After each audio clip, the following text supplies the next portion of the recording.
Hi, this is Daniel Stein from Stewards of Change and Project UNIFY. Today is September 14th, and it's UNIFY. And today we have Christy Love, who's the interim director for the DC Criminal Justice Coordinating Council, who will be presenting. And I'll kind of share what the couple of slides here to get started. Great. Well, welcome everybody to today's UNIFY meeting. And I'll ask the commensurate question. Everybody can see my screen and hear me okay? Excellent. Great to hear. Yep. So got a couple new folks on the call today with us. Our agenda is pretty straightforward. We'll continue to just do some new updates and intros. There's not a whole lot at this point in time, although there's a couple of interesting consent utility parts of the conversation I want to just update people on. And then really the focus today is Christy Love, who's on the call with us. Welcome, Christy, and folks from DC. Graciously agreed to present about the DC project on criminal justice work, which is really interesting work. We had the opportunity a couple of weeks ago to have a call with some of our colleagues from Arizona. I think a couple of them may actually be on the call here that Sean Gunderson helped put together around the work that's going on with diversion programs in different parts of Arizona, and Christy was on there. So such a compelling, important, timely conversation, and one we haven't spent as much time on as we ought to be spending time on. So Christy's here to talk a little bit about the ambitious work, I might say, that DC is embarking on, and it's part of our broader agenda to be really thinking about the various domains that touch health and human services and all of those other things. So we'll we'll devote the bulk of time on to Christy and others who have interest in participating in that. And at the bottom of the screen, you'll see some of the upcoming meetings. So we've been reaching out to folks. We've got some real interesting opportunities coming up. We don't have them all scheduled yet, with coming out of the holiday and stuff like that. But folks from University of Texas, LEL is going to come give us an update on their LEAP related project.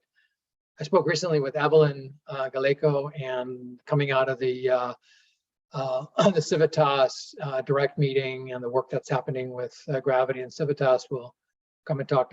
I'm speaking to her about the need to coordinate our services, our models and approaches, and she graciously agreed to join us there.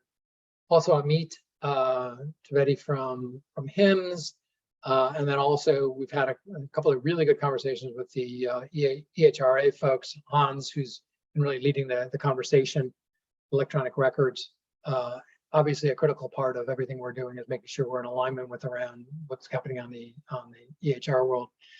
And then hopefully we'll get the folks back from Yavapai County, who I mentioned earlier, who are doing this other related sort of youth diversion work, who have expressed interest in participating. So over the next 6 to 8 weeks, we'll have a pretty full schedule, and other things are sort of in the works to be able to chat.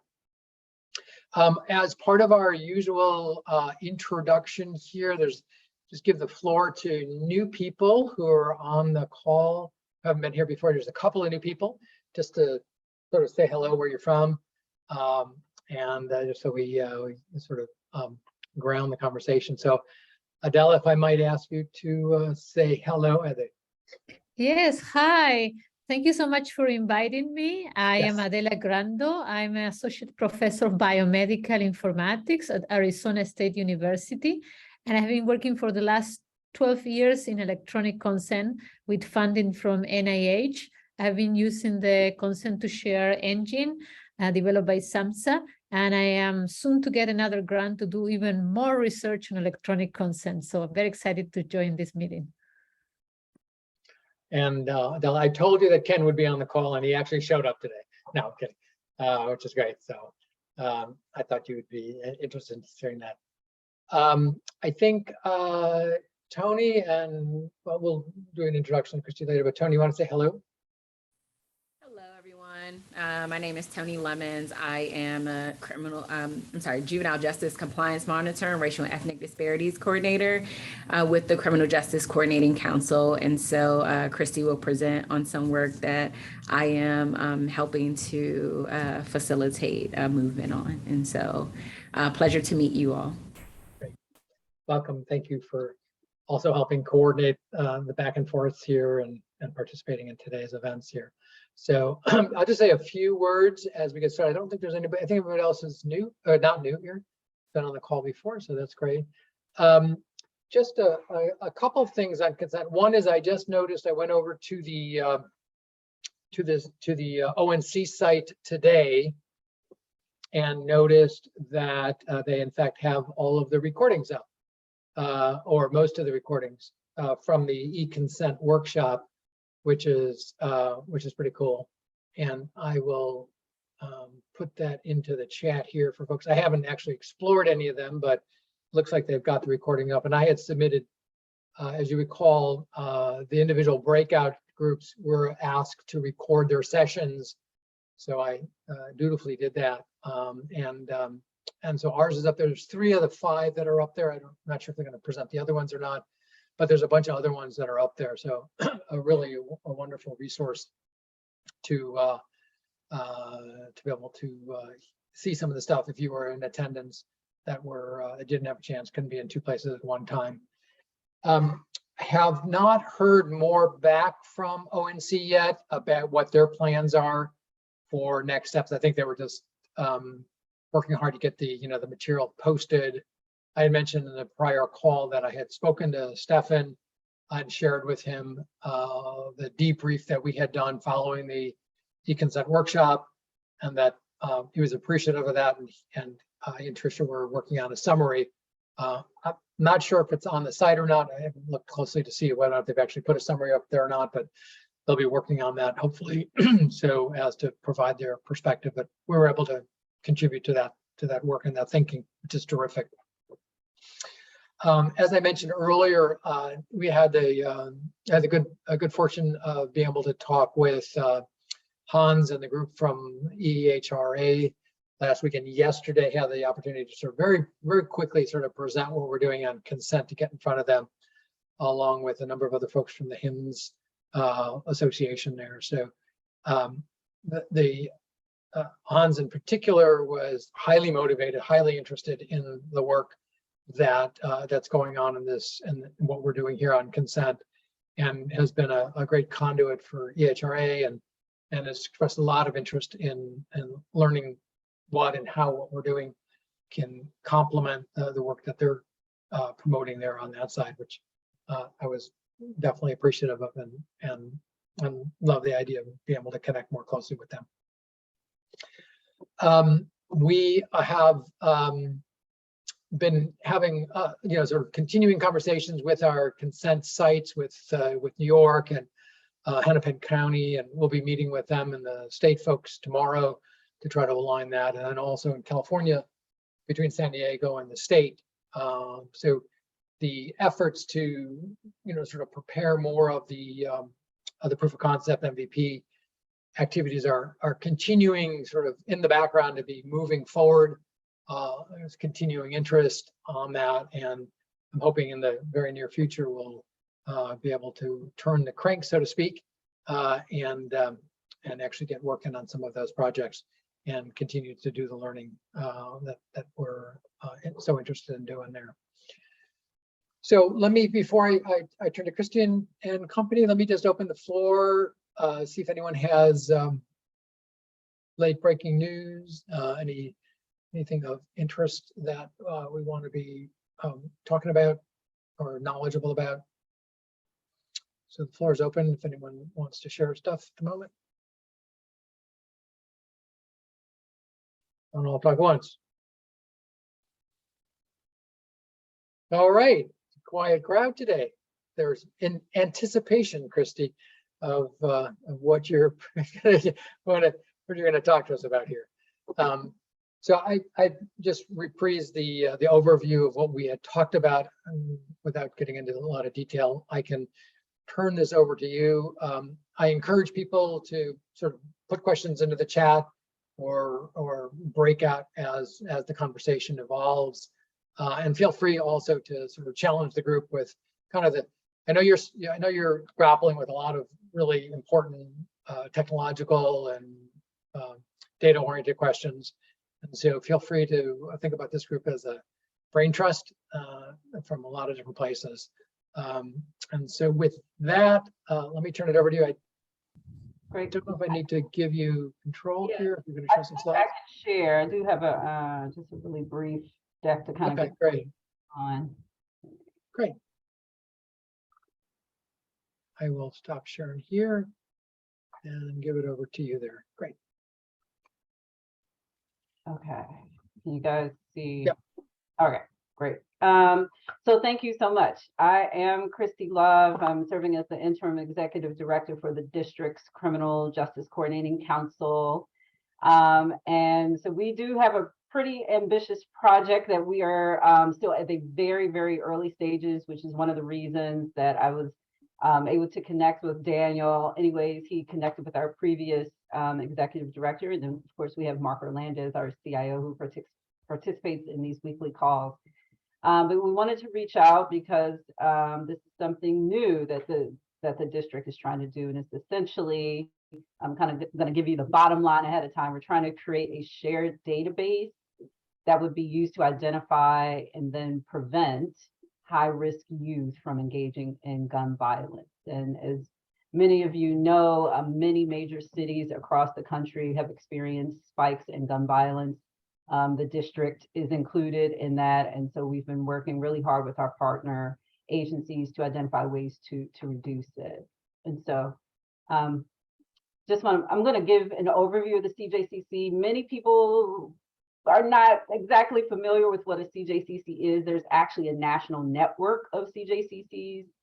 And the concept has been around, I think, mostly since like the 70s and 80s, and it's developed since then. So I'll talk about how we fit into the justice system. And then I'm going to share some information about how we even got to this point of considering maybe we need a shared database so we can identify high-risk youth in real time. And then, of course, talk a bit about what that database could look like, kind of given our team's graphic abilities to try to show that.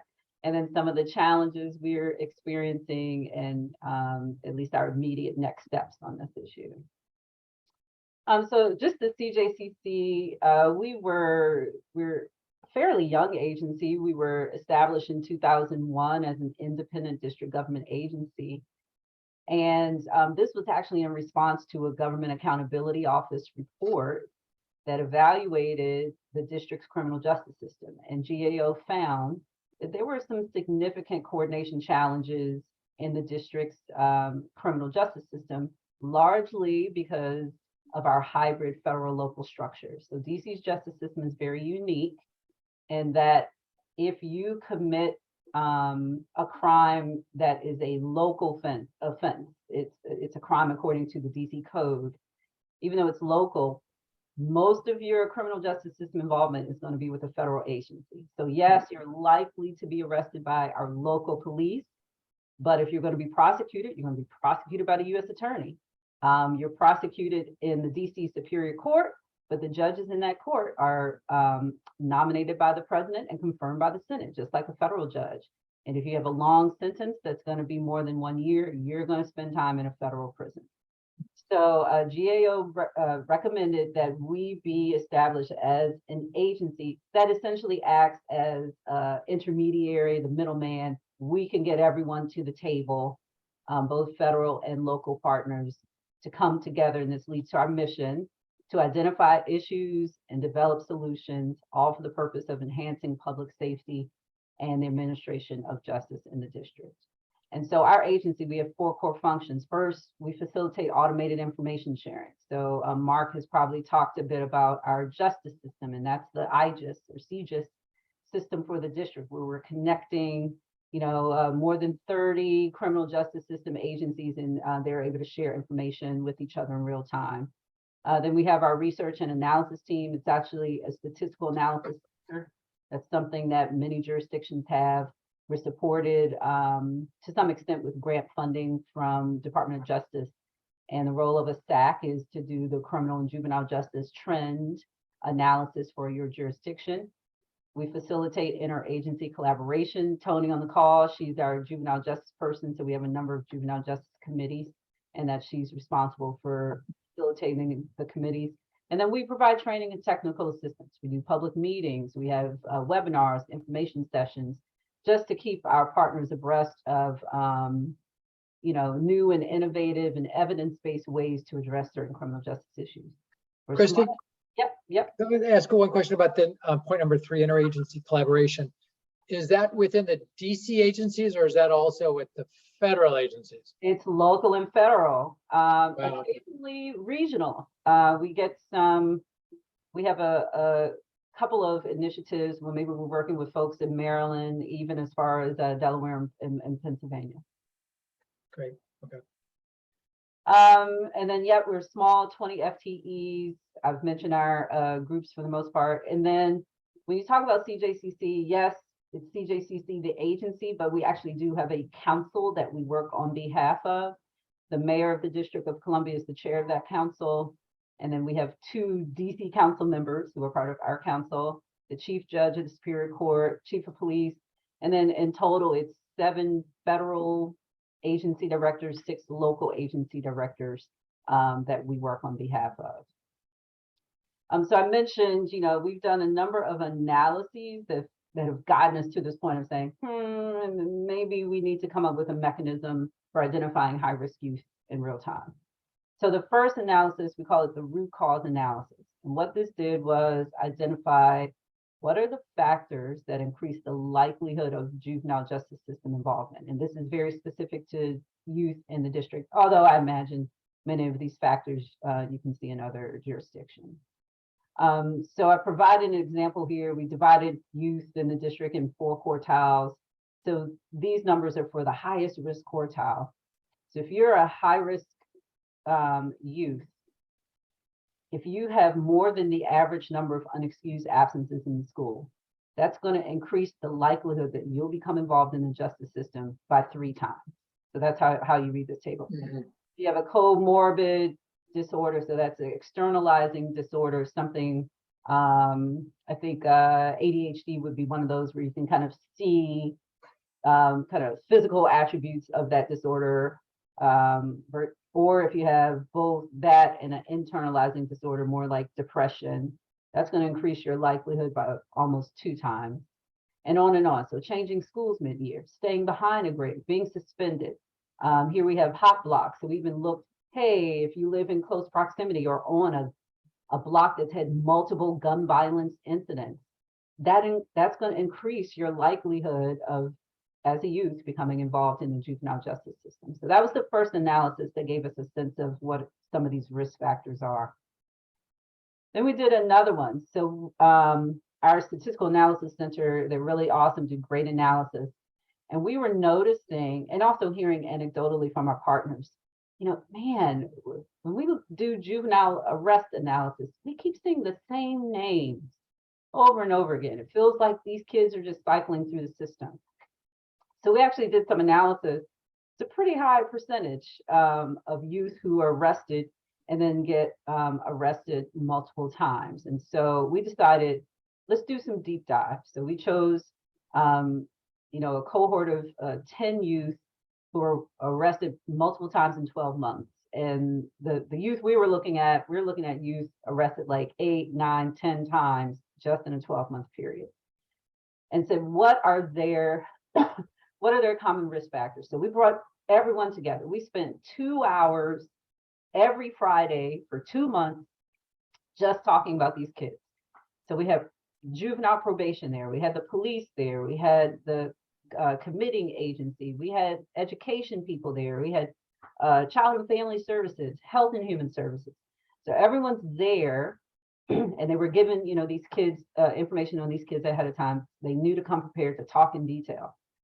So, I mean, clearly there's much more to say about it than one slide, but just to give a high level overview, these are the issues that these kids were facing. Each of them had a major traumatic event in their life. They lost their parent, they lost a sibling, they were there when their friends got shot. A couple of them had been shot. Remind you, I'm talking about kids here, or they've been bullied. They all had academic challenges, low IQs, learning disabilities, chronic absenteeism and tardiness. You're going to start to see some themes based on the previous slide I just showed, changing schools mid-year. They all had mental health and substance use disorder diagnoses, ADHD, bipolar disorder, opposition defiance, cannabis use disorder. And then also, not only did they have their own personal challenges, their parents did too. And I give credit to our agencies because, the philosophy is if you're working with kids, you have to work with the families. And I think our agencies in the district are doing pretty well at that. And so the parents had substance use disorders, prior justice involvement, even parenting challenges. We heard examples of the parents, they had many kids, they were just overwhelmed and kind of wanted the system to just help me take care of my kid. So Paul, I see you have a question. Yeah, this is brilliant, Christy. We're trying to do this in our integrated care for kids project. And really, were you able to assemble data and from these different sources in order to do this? I mean, how is it that you bring in juvenile justice involvement with the healthcare? I mean, how do you know that these kids have, ADHD or bipolar? Where are you getting that data from? So our statistical analysis center, we have a partnership with the Metropolitan Police Department. We receive arrest data, both juvenile and adult arrest data, on a monthly basis. So, and we generate a monthly report showing arrest trends. So this was how we even identified in the first place, wait a minute, we actually are seeing the same kids over and over. So wait, so that's de-identified? It is identifiable data. Identifiable. So yeah, the CJCC, this is something that our previous director was, I think it was a really smart move. She advocated for the CJCC to be deemed a criminal justice agency for information sharing purposes. And this was largely because we have a number of federal partners. In order for us to get access to data from federal agencies, there's some exceptions, but for the most part, they can share data with other criminal justice agencies. So once we were able to get that criminal justice designation, that gave us access. We still have some challenges, but that gave us access to a lot of criminal justice data. And then separately, in terms of how do we get education and human services, so we, with juvenile data, the way that our laws are written, the court can actually designate who can have access to various types of juvenile data. So we have an administrative order from the DC Superior Court, and it actually authorizes CJCC, the police, Child and Family Services, which is child welfare, probation, et cetera, to come together and share data, record level identifiable data. So that's how we were able to get access to this information. But we can share it with one specific committee in the context of one specific committee. And that's the issue. So when we get beyond that committee, then the data sharing gets a little tricky. I'll keep moving. Oh, was there another question? I had a question. So the law that is behind the court administrative order, is that a DC law? So is that do you know if there are parallel laws in neighboring states or other states, or it's just applied to the DC area? I don't. I know this is in the DC code. Yeah, got I it. don't know if other states have something similar. I'm not sure. Yeah. Okay. I was just going to offer to answer that question. The answer is virtually every state has the same law, especially when it comes to, because it's access to law enforcement information. Frankly, there's federal regulation over that as well. You've maybe seen things labeled as law enforcement sensitive. That means unless you're a designated law enforcement agency, you may not see that information. So there would be no way a CJCC could have access to most of these things without that designation. And that would be true in virtually the entire country. So, and part of it is the federal government, you know, they have FBI and all of that. So they have their own law enforcement sensitive data. So they want sort of proof that anyone asking for it actually has some right to it. So I just wanted to respond that yes, in fact, it's not just DC, that is nationwide. Thanks. Thank you, Kay, for that. So I've talked about the root cause, I've talked about our deep dives, and then something more specific to gun violence. So the CJCC engaged an organization called the National Institute of Criminal Justice Reform, NSCJR. It's led by David Muhammad. And he and about 4 other organizations throughout the country have identified as a best practice as you start to grapple with gun violence to first conduct a gun violence problem analysis.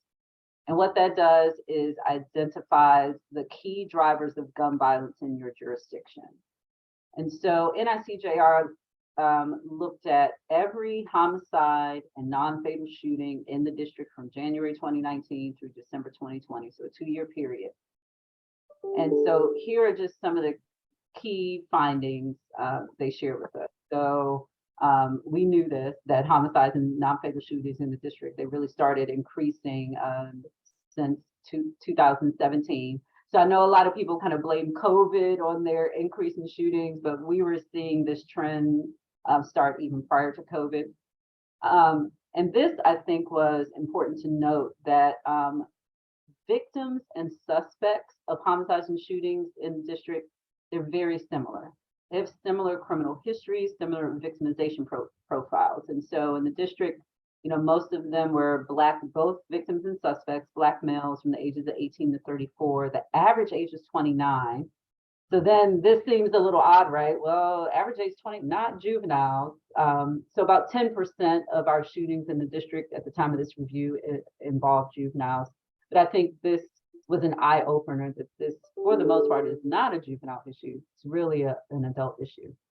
They had an average of 11 prior arrests. Most had been incarcerated. Most had been under some sort of community supervision or probation, parole. They were mostly associated with some sort of neighborhood crew or group. We don't really have gangs in the district. People more likely associated with a particular neighborhood that they live in or a particular housing project that they may live in. And then most of them had previously been a victim of a violent crime. Many of them had been shot before. And also just recognizing that it's a small, relatively small number of individuals who have these common risk factors. But again, this is the third analysis that's letting us know what some potential risk factors are.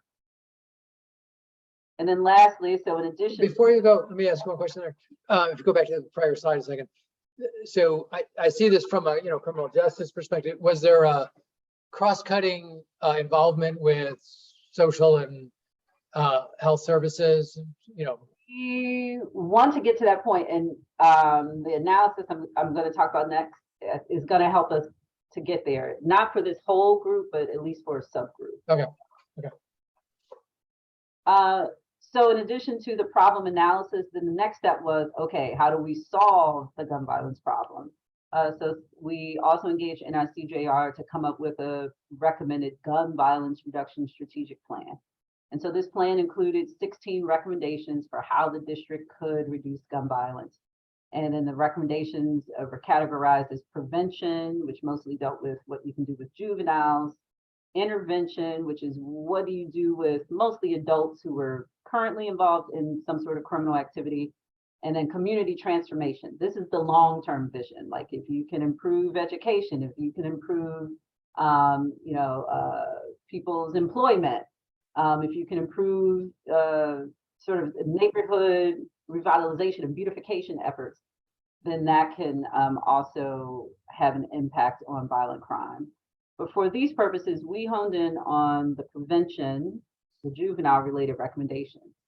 So recommendation number 1 is conduct another study, but a study akin to the root cause analysis, that first one I talked about, but this time focusing on young adults who have been convicted of homicide or attempted homicide, and then understand what were their childhood risk factors.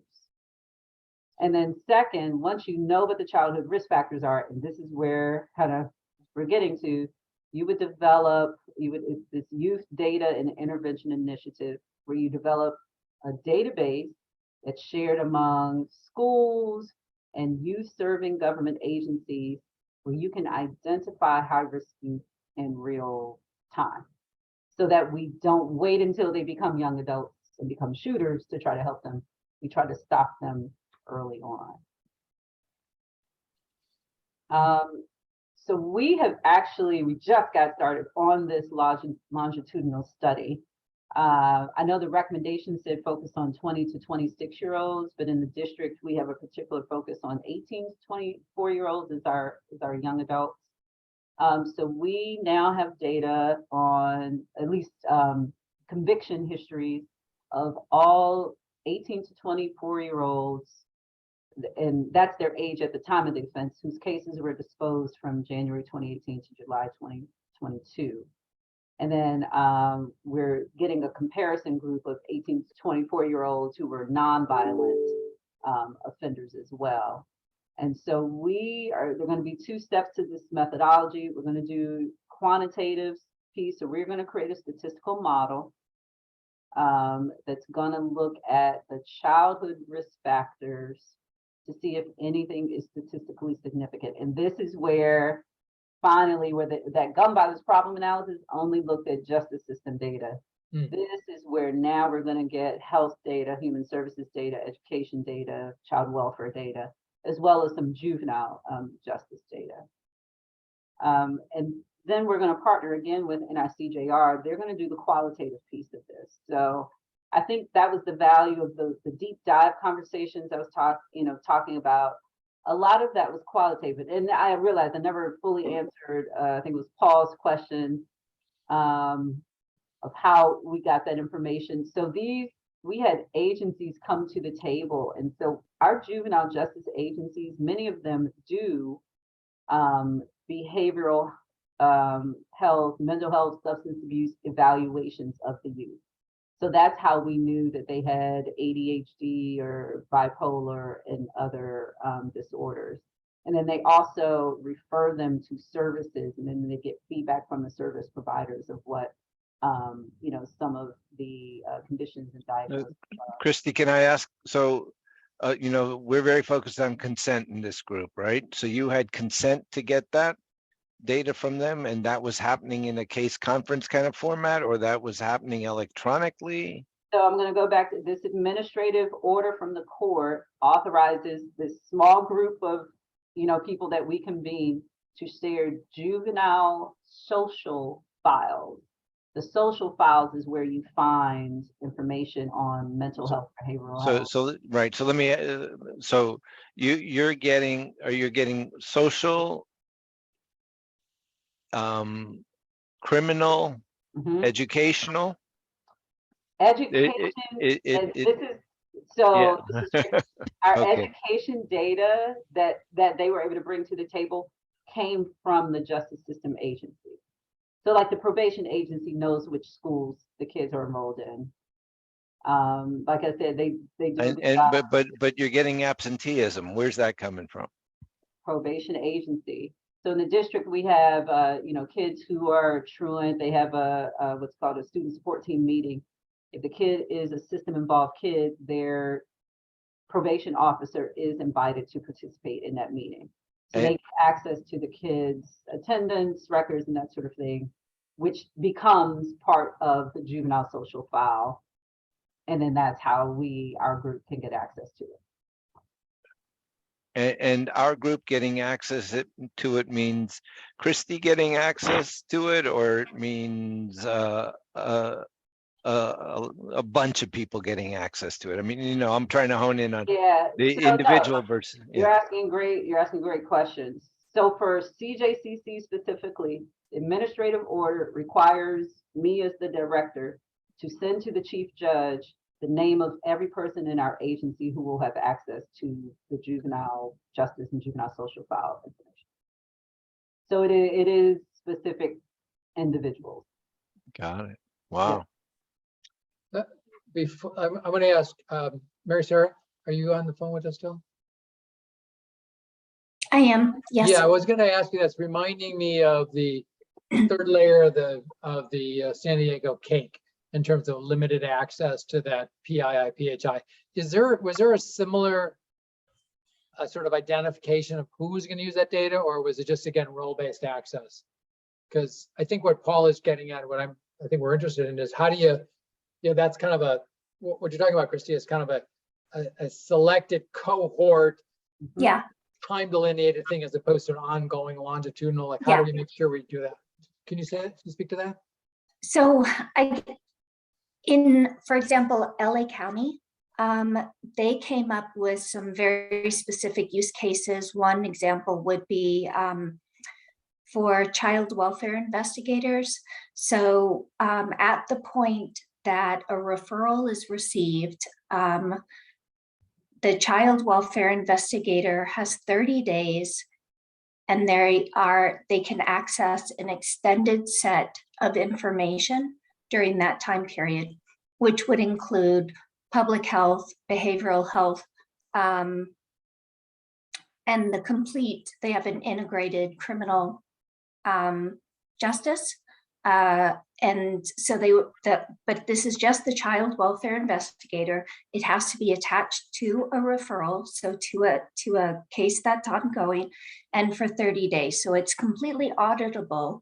And the idea is that when the investigator does a site visit and they find that mom's got a new boyfriend living in the house, they're able to do a search on that new boyfriend and say, oh, wait a minute, he's got a history of drug use, a history of violence, there's warrants out on this individual, and I don't think the child is safe in this home. And then they could look up options. Let's check, the brother, the sister, other family members that might be able to take the child.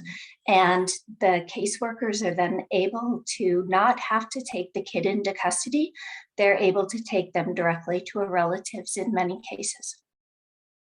So, but there's a protocol that it's very specific, and it says for this system, CHEERS, which is the criminal justice, you can see these data elements. And for behavioral health, you can see these data elements. So it's not a whole system. It lays out the protocol of what is the use case, who is the actor, what is the data. Interesting. Yeah. And I need to clarify. So the committee that the administrative order authorizes to share all this data, it's called our Juvenile Justice Data Committee. If we want to use juvenile justice data beyond that committee, which is what we'll be doing with this study, that's a separate issue. And so what we're going to have to do here for this study, we are going to have to first get another administrative order from the court that's going to authorize, the juvenile justice agencies to let us use data specifically for the purposes of this study. And then we are going to have to come up with some data sharing agreements with our education agency, child welfare agency, and human service agency to enable us to get this data. Now, the way we've been through this process before with that initial root cause study where we got record level identifiable data because we have to do matching across data sets. The reason that they were able to give us the data for the study was, first, the study was legislatively mandated for us. So the DC Council said, CJCC, thou shalt do this root cause analysis. So that was step one. And then step two, at least for the education agency, they said, okay, well, you're legislatively required to do this. And we worked with our city council to also legislatively mandate these agencies to give us data for the purpose of the study. So what's gonna be a little tricky for us here, and like I said, we just got started. So we can get criminal justice data, that's not an issue, but so we have the data from the court that we need, but we're gonna be navigating kind of new waters here because we don't have a legislative mandate to do this study, which was kind of step one for the root cause analysis. So we're going to have to work with these other agencies to say, okay, how can we get this data? And they may tell us, you need a legislative mandate. And then fortunately, we have a good relationship with the DC Council. And if they think it's appropriate, it could very well be the case that we may need legislation in order to do this study. Got it. So I just put this in here. Hey, a nod to the queen. Put kind of Tower Bridge in here. But something that we always try to do at CJCC is we say we don't want to just do research that sits on a shelf. We do a nice presentation, but we want to bridge research to practice. We want you to be able to use our data and analysis to change practice. And so that's really what we're doing here. We're taking all of these studies, including the one that we're trying to do now, to identify youth risk factors for the purposes to prevent violent crime and youth involvement in the justice system. And so that leads us to this database. Now, this is, just kind of a basic graphic of what this could look like, and also some of the questions, right, we've been discussing. So, CFSA, that's our child welfare agency, OSSI, that's our education, state education agency. We have our Office of Neighborhood Safety and Engagement. That's our we have violence interrupters. And so we were thinking, okay, who would we want information from and who would the information flow out to? And so that, right, of course, is going to be, source for discussion. We have our health, human services agencies here, behavioral health, this is charter school, and this is DC public schools. They're almost split evenly. Half of students in the district, almost half the students in the district go to a charter school. And then based on initial discussions, I think people say, okay, well, here at the bottom, yes, justice system agencies, you can contribute data. We're a little bit nervous about you getting the flag of who the at-risk youth are. So we anticipate that whereas these other agencies will be both providing data and receiving it, we anticipate it's probably going to be the case where the justice system agencies, if we get all the approvals we need to actually build the system, will just be supplying the information, but may not be receiving it back. So like I said, the questions we've been discussing with our partners, which agencies would feed information, who would receive it, what are the inputs? So the inputs are, and which agencies we need data from, the risk factors are going to drive that. So for example, if with that root cause analysis, most of the risk factors were education related and child welfare related, and human services related. So we imagine it's probably going to be similar for this current analysis. So those would be the primary producers And again, who's the most likely to receive the data? What does the output look like? And we've talked about consent. Do we tell the families, hey, your data, and these are all the things that we're trying to think about. We have this system, these agencies feed into the system, and if the algorithm shows that you have a certain threshold of risk factors, we will be reaching out to you to provide intensive services and supports, and to help prevent you from being involved in the justice system and in violence moving forward.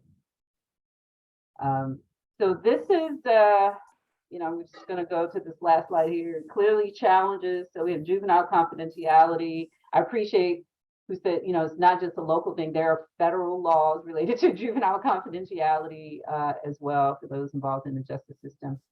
Of course, we have HIPAA for the health-related information. We have FERPA for educational related information. And those of you who work with education data, I mean, you can't even, if you call my daughter's school today and you say, is Audrey Love enrolled in this school, the school can't answer that question. That's how restrictive FERPA is. You can't even say if a kid is enrolled in a certain school. And then, of course, people are concerned about how the information could be used or misused. Like I said, people have some trepidation about justice system agencies or law enforcement specifically having access. I kind of tell people, though, when we're looking at youth who are at high risk for criminal or juvenile justice system involvement, law enforcement probably already knows about the youth. So, we can really consider if that's a real concern. But if it's a concern from our partners, it's something we have to navigate. So just in terms of our immediate next steps, hey, we're in this learning stage, and Daniel's helped connect us with some folks that we can learn from and give us things to think about. We really want to know what other jurisdictions may have something like this and how they navigated all these legal challenges. And then we want to inform our partners. So we don't drive the work. Like I said, we provide research and analysis. We provide training and TA. This probably falls in our TA that we're trying to find experts and those with experience across the country that can inform the district's efforts. So that's where we are. Happy to discuss more. What's the time frame you guys have in mind? And do you have a roadmap time frame? Just we don't. Honestly, we're still at the stage. We had a juvenile justice committee meeting where we pitched this idea to partners maybe 2 months ago, and there was a lot of concern.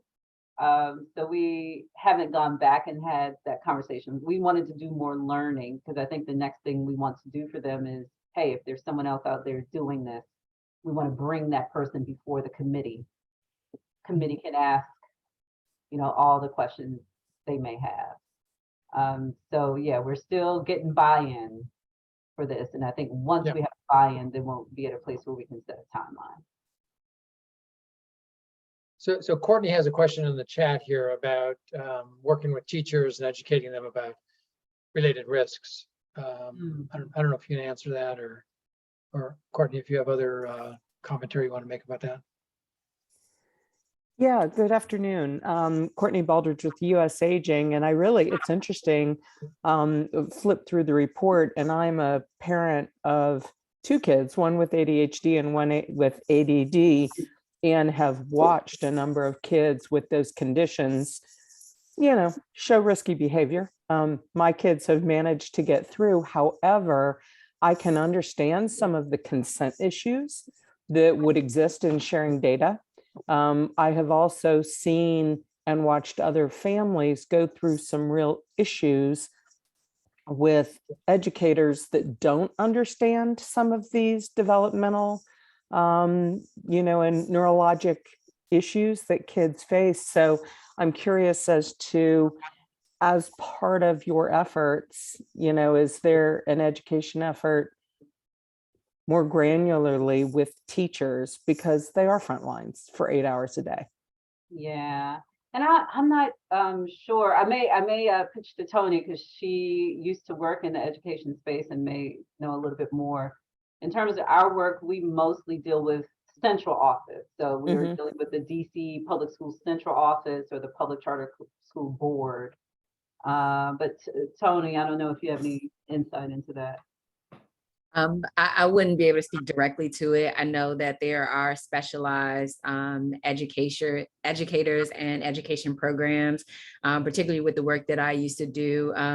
It was specialized educational settings for young people who may have had similar circumstances, whether it be like ADHD or anything that may impact their learning abilities. And so in the district, we partner with both some local as well as programs as north as Massachusetts, as south as Florida, as well as Arkansas, where some young people, depending on their specific needs, may go to a specialized education setting. And so it varies. I think probably from school to school. In the district, we have about 66 LEAs because each charter school acts as their own local educational agency. And so with the District of Columbia Public Schools being the largest, so we're kind of unique in terms of what exists for students who have specialized needs. And so it varies across the board, but I do understand your point. Definitely, it's definitely needed, but it's not necessarily in the realm of the work that we do. Some of what we do is trying to see what's happening, recognize it, and work with our partners to be able to figure out ways in order to address it. And so we help to provide the information and the data so that they may be able to input, some specific services or programs that may work for what is needed. I think, fascinated by this, having watched and dealt with this through school with kids. What I would say is I do think there's real opportunities with educators. The other thing is some of the knee-jerk reaction is to put all the kids with these disorders in the same class. And all you do is create chaos on steroids that teachers are oftentimes not real prepared to deal with. So I think there could be some very interesting data there to see how they manage those kids in a school and what's working and successful versus not. But I love that you all are working on this data and following where this is leading for these kids to try and assess the barriers that they have and serve to those barriers. Thank you, Courtney. Just as a footnote, there's a couple of things in the chat here. Oh, it's not a link. Sorry. There was an article. I don't know if you've seen it. This just came out, Christy. There's a 5-part investigative journalistic article, very in-depth, all about child. DC child welfare just came out of its 30-year court oversight committee this week, I think it was. Yeah. And we worked with CFSA years ago to try to recruit more families for foster parenting. And the issues were endemic. So many of the kids were so many of the families, I should say, were in such tough conditions that CFSA was just had such a hard time keeping up with it, really, basically. That 30 years is a long time to be under a court order. I just wonder what the relationship is between what they found. Let me see. Oh, here's the link. I think this is a better link. There's a link. What the link is there, because I'm sure the overlap, I think you said it already, with child welfare, it's got to be 80%, or I don't know what the number is, but it's got to be pretty high. Anyway, I just wanted to share that because it was just pretty hair raising. Even getting out of the consent decree, they were raising all sorts of issues, and I think a lot of them cross over into the stuff you're talking about today. Yep. And how do we address those? How can those issues be addressed? And with child welfare being such a closed system, especially around anything that happens, obviously any kind of really, like somebody dies or somebody really gets hurt, man, the doors just shut closed. It's really hard to move information out from there. So Yeah, just offer that up there. yeah. And I see Shelley's comment here and just what other studies are being done. So this isn't a study, but well, actually, so that gun violence problem analysis that NICJR did for the district, it identified that one of the drivers, well, the key driver for gun violence in the district is personal conflict.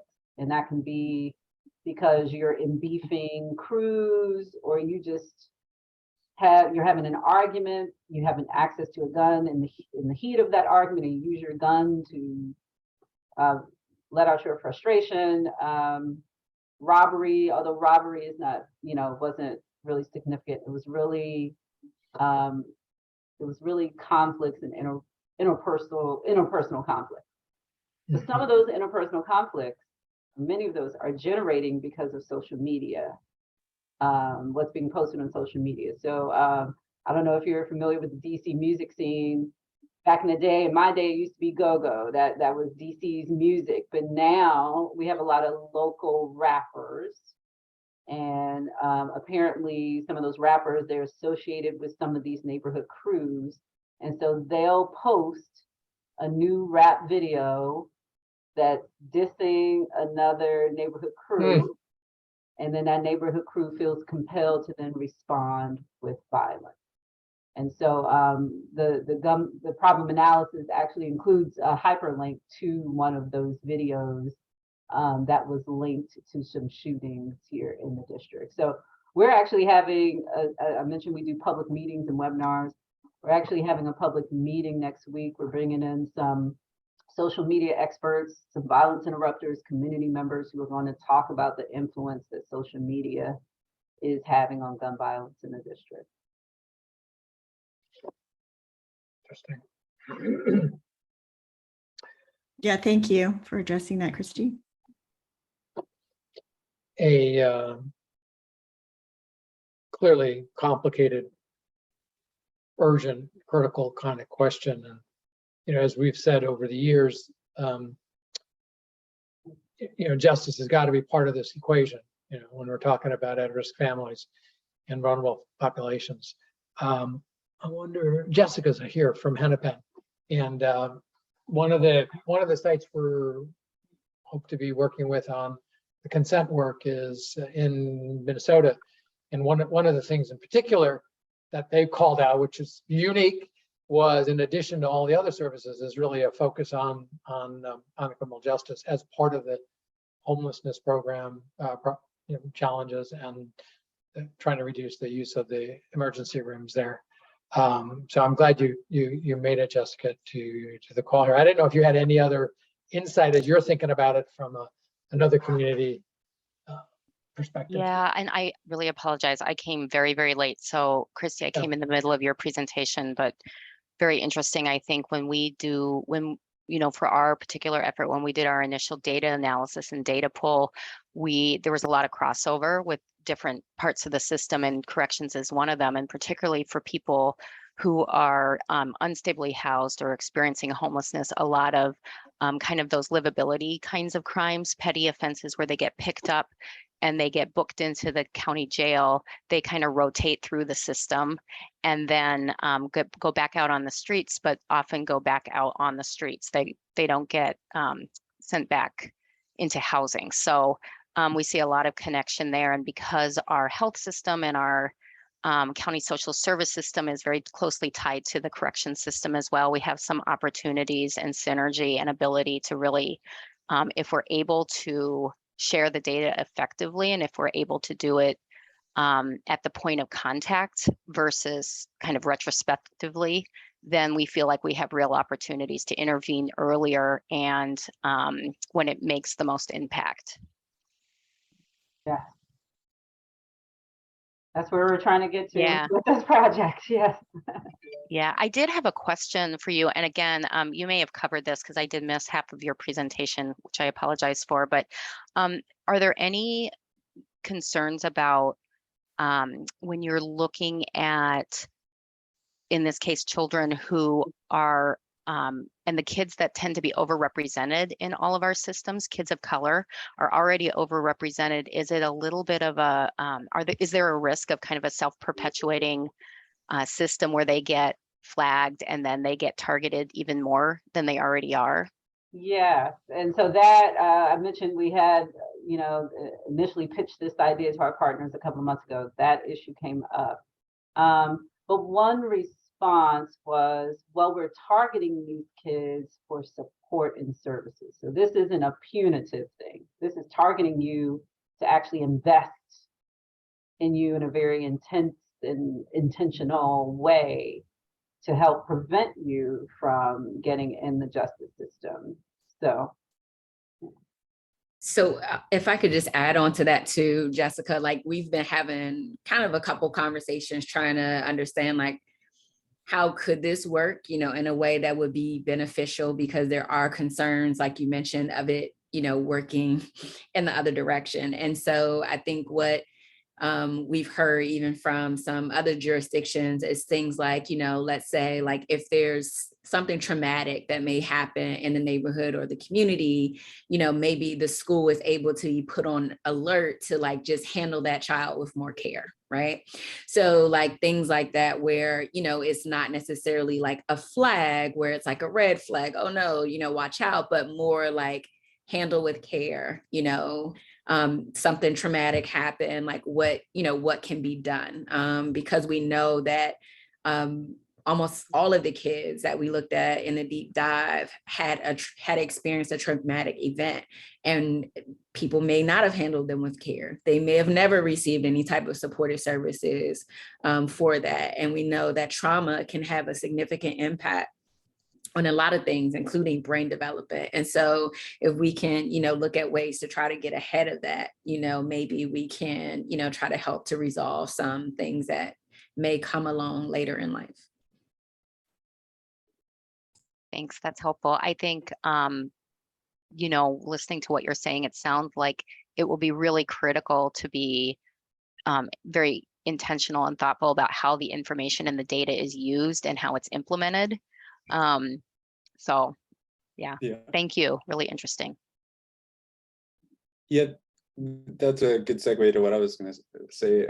So Matt Bishop, CEO of Open City Labs, and we're working on the New Jersey Integrated Care for Kids project, and talk very much in the same spirit about identifying potentially at-risk children and finding ways of identifying early and connecting them to the clinical and social services that will avoid traumatic events from happening or mitigate their effects.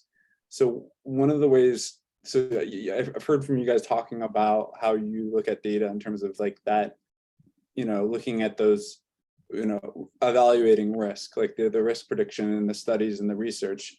One of the ways we look at data, in terms of is how can we use this data for referral management and reuse it, in a referral, and then use it to auto-populate like a SNAP application, or because oftentimes, the same information that's being documented in an assessment about risk is the same information that you're going to fill in when you fill out a housing or SNAP application or something else.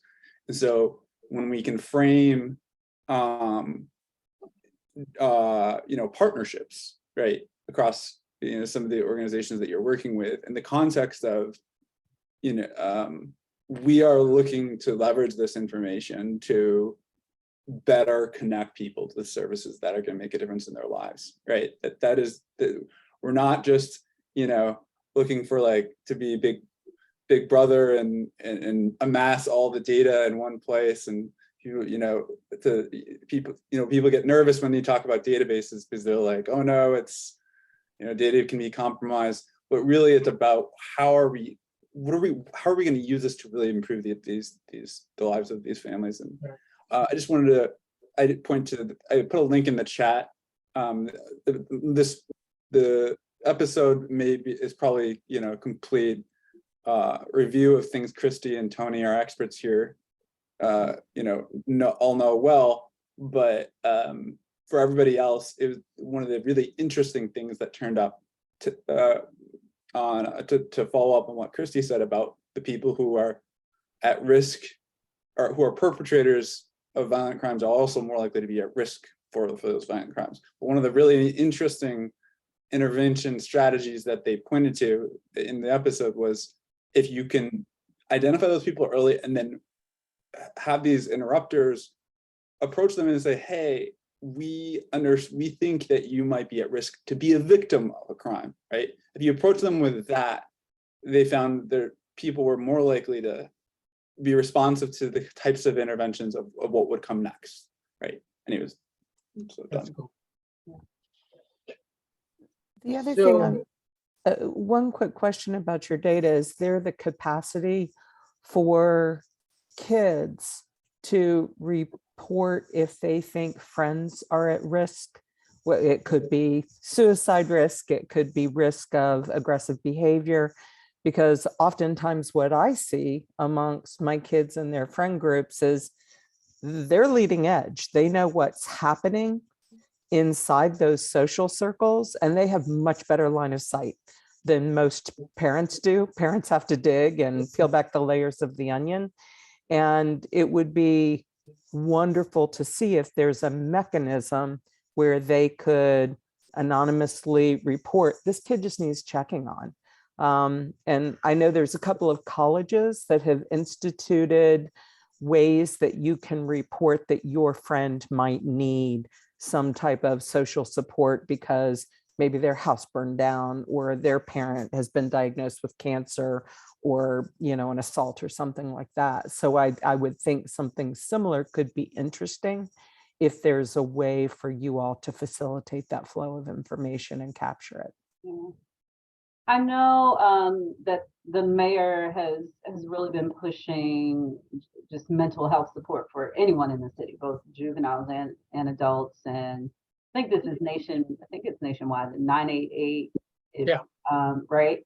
And so just pushing that, and if someone's in crisis, we have crisis intervention teams specifically for juveniles, recognizing that they would need to be handled differently than an adult who's having a crisis.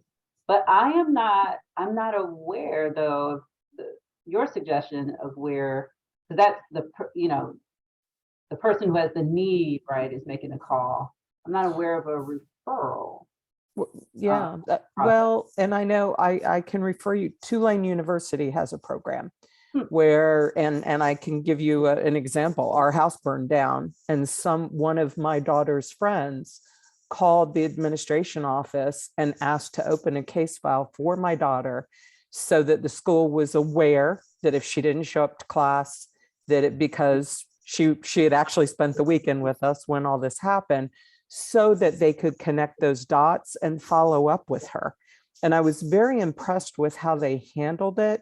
And that triggered the system that then they could connect the dots across her classes, they assigned a success coach, they assigned a counselor. It was impressive. Wow, we'll look into that. That's great. Yeah. Great. So I'm gonna also put in one final link here. Years ago, so Daryl McDaniels and from Run DMZ was very involved. We actually put together a campaign with DC for outreach and foster parent, and Daryl participated in it in an amazing way. I got to know him as a result of this work, and from a celebrity perspective, I'm just putting this out there because he has been committed to foster care and foster youth for years and decades. And he had such heart for what was going on in DC. We did home visits. We had parties. People would come to the house. He came, and Daryl was like, an icon, and people would show up to these meetings, and he was an amazing guy. And so I just put that out there again because I was just Googling him, and he's still involved with doing this work. So, very practical kinds of things people, especially when you were saying before about the competing rappers doing stuff. He might be a elder statesman who might be able to sort of bring some perspective to the table. I was amazed. Just one tiny story. We did a commercial. He did a commercial for us, and we got to the studio. He looked at the script, put it down, delivered the 30-second commercial flawlessly. I'd never seen anybody do that. He knocked it out of the park. We did one take and it was done. And so anyways, I had to share that given DC and all the kind of convergence around child welfare and criminal justice, stuff like that. He was great. So I wanted to share that with you, and I'm not sure, but might be a good resource to involve at some point when you start doing stuff. So, Yeah. So with that, yeah, go ahead. I was just, I know there's some not as big as, like Run DMC, but there's some local radio DJs that are becoming involved in this effort and have a number of initiatives underway too. So yeah. One of the things I'll share with you later is we did a campaign both in New York City and then in Louisiana after Katrina, and then we brought that same campaign to DC to kind of bring in foster parents and mentoring programs. It was very powerful. It really changed people's attitudes about the agency. It changed people's attitudes about foster care. It got people engaged. We had a huge uptake in people wanting to become mentors and foster parents. And so I just say that because there's a public communication component to what you're trying to do that may have some benefit to it, and not to overlook that in terms of the impact on young people and communities that I saw firsthand had a huge impact on people's lives and their willingness to participate and get engaged in a way. Yeah. So, And we've explored the idea of like a public information campaign. There's actually one underway now. It's called 202, that's our area code, 202 for Peace. I haven't really followed it closely, but I think it's tough when it comes to young people, right? So they're not listening to the radio. right. They're not watching NBC, ABC, CBS. They're streaming, they're on Instagram, they're on Snapchat, whatever. And so I think, we have to think a little more creatively about if we're going to do these PSAs, how do we communicate it to youth and on a platform that they're actually paying attention to? So, Yeah, exactly. This was pre-internet. So right. We didn't have those challenges. Yeah. So billboards worked great. So I guess Shelley, you got a question, and then we'll wrap up. Oh yeah, hi. It's more of a comment than a question. Yeah, just going back to what you were saying earlier, Christy, about the rappers and kind of in tangent with what you're saying, Daniel, about how these creators and musicians and celebrities can really influence the young people today, and it's a huge influence, right? And so, you can't really tell a rapper, don't talk about gun violence, right? Because it's going to perpetuate it. But, in the same sense, if these organizations like the CJCC can partner with some of them, maybe there's a way to reach these kids prior to anything violent happening. Yeah. Sure. That's it. Well, Daniel, one last question to Christy. So Christy, I'm Paul Meissen. I work at Montefiore Medical Center, and we have the Bronx Integrated Care for Kids project. And we're trying to. What I'm very interested in, as you could guess, right from my line of questioning, is how to aggregate the data and then its use. And so some of its use is in the profiling, right? These are what you were showing us, these the profiles. But then I was trying to think, how would you bring that data together for care conferencing or conference, case conferencing? And had you guys thought about that? And it comes to, I'm also very focused with this group on the issue of consent. Who has consent to see that? And with whom can you actually share that? Because I'm getting the idea is that you guys can be the data aggregator, but then once it goes out, with whom do you have consent to share that? And then, all of that. That's the thing I was saying. Beyond that one committee, we can't. And then we have, record level identifiable data. There's only one committee, one group of people we can share that with. And what's the sample size here, Christy? What's the sample size of the juveniles that you're going to pay attention to? It depends on the It depends on the project. Like the root cause analysis, that our sample size was 2,000 youth who were enrolled in a public school in the district. But for the deep dive analysis, like I mentioned, we just focused on 10 youth. Right. But if you were to use this for case conferencing, so and you wanted to do a preventive program, right? Yeah. And that's where we need to get to. So we have a colleague who's she's the senior policy advisor for the deputy mayor for health and human services. She actually tried to do this, but not identifying youth at high risk for being involved in violence, but just for coordinated case conferencing. It didn't last. It was under our previous mayor. The initiative didn't sustain under the current mayor. I have talked to her, just like, how did you do this? She saying it was really tough. And so we haven't gotten that far. Like I said, we are still in the buy-in, just getting people to buy into this concept. But we are starting to talk to people like her who had similar efforts in the district to understand how to make this work for that purpose. You got to take kind of an incremental approach, right? Oh, yeah. I think we talked to someone in San Francisco. I'm forgetting his name right now, but they have a system kind of like what we're talking about.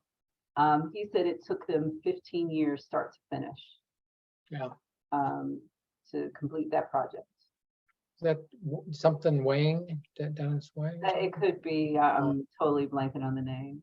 Yeah, we had, under the mayor, who unfortunately passed away, they had a very progressive approach to the same kind of things, and the way they addressed it was like Christine had said, that it's kind of like a flag, like something's going on here. To the teacher, something happened last night. Pay attention to why the kid might be acting out in your classroom. We heard that at the UNIFY folks in Arizona were saying the same thing. It's like the cops knew something happened. It wasn't a crime, but it was stuff happened, or it was a crime, and they were able to communicate with the schools to say, this is happening. We can't tell you exactly what it was, but pay attention to what is going on, because it's a huge issue for the kid. The closest we as the CJCC have come to kind of that coordinated care is for kids who are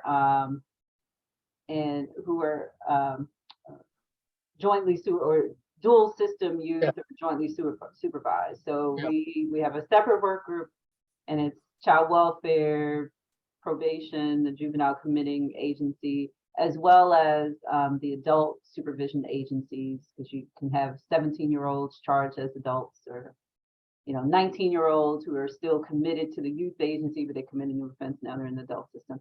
So we do help them coordinate their supervision, but we're not doing cross-sector coordination at this point. Yeah.